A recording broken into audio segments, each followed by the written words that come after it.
د فلسطین ځمکه دا د انبیاء کرامو ځمکه ده. په زرګونو انبیاء کرام په دغه ځمکه باندې ژوند تیر کړی دی او په زرګونو انبیاء کرام په دغه ځمکه باندې دفن دي. اوسم حضرت موسی علیه السلام چې وفات کېده نو الله ته دعا وکړه، وی الله یو اخیری ارمان او خواهش مې دی، وی ما د فلسطین په دغه بهترین ځمکه باندې ما ته مرګ راولي چې زه هغلته دفن شم. او د فلسطین ځمکه ولې بابرکته نه ده؟ یو ډیره عجیبه نکته زه تاسو ته ووایم، ډیره زیاته عجیبه.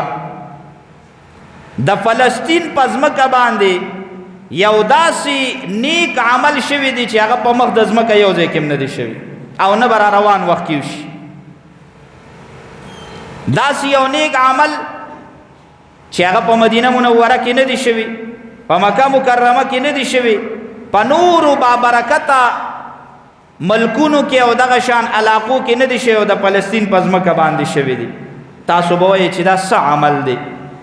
د فلسطین ځمکه هغه ځمکه ده چې په دې باندې یو داسې جمع شوې ده چې په هغې کې امام هم پیغمبر دی او د هغه ټول مقتدیان هم پیغمبران انبیاء کرام دي.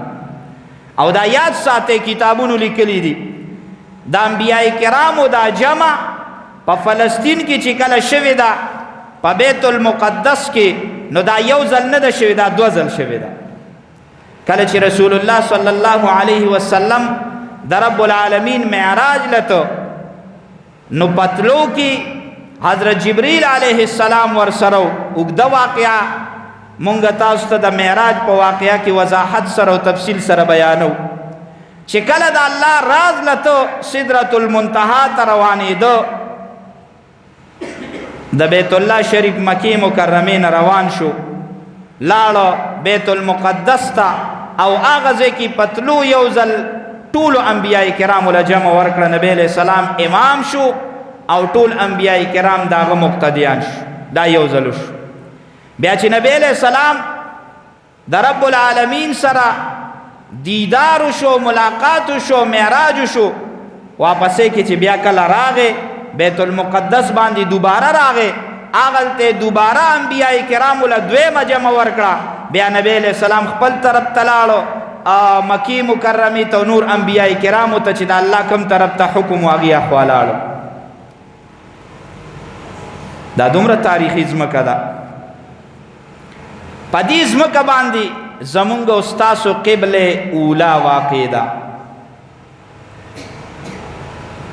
مونږ د حرمینو څومره قدر او عزت کوو، د بیت الله شریف د دغه تور غلاف د دغه تورې بابرکته کمرې مونږ څومره عزت کوو، ولې وی دې ته مونږ مونځ کوو. بیت المقدس هم څه وخت کې زمونږ قبله وه. رسول الله صلی الله علیه وسلم 19 میاشتې بیت المقدس طرف ته مونځ کړی. د نبی علیہ السلام او د صحابو ړومبنۍ قبله چې وه چې هغې به ورته مونځ کو، نو هغه بیت المقدس وه. دا د فلسطین په ځمکه باندې آباد دی. بیا کعبه شریفې ته د نبی علیہ السلام مخ کول او د صحابو مخ کول دا خو د نبی علیہ السلام خواهش و. قد نرى تقلب وجهك في السماء فلنولینک قبلة ترضاها.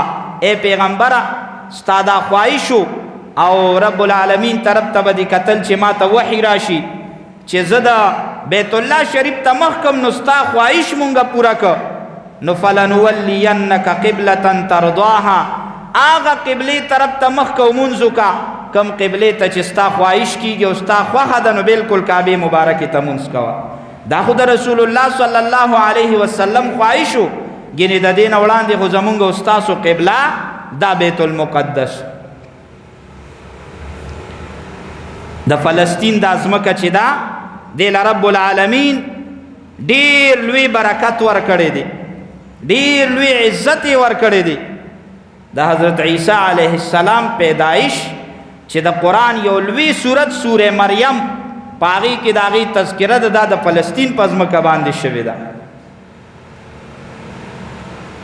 کله چې حضرت بی بی مریم ته د ماشوم د پیدا کېدو امید پیدا شو ناغه د کوره راووته فحملته فانتبذت به مکانا قصیا کله چې ورته د ماشوم د پیدا کېدو هغه درد راغی ضرورت پیښ شو نو د کور نه راله یو وړښته د غر یو لمنې ته هغه ځای کې الله پاک ماشوم پیدا که بیت الله هم ورته وی دغه ځای په فلسطین کې آباد دی دا د بی بی مریم د ژوند د تیرولو او د حضرت عیسی علیه السلام د پیدایش ځمکه دا د فلسطین ځمکه ده دا د دین هم ډېر لوی تاریخ لري تاسو ته ما مختصر بیان کو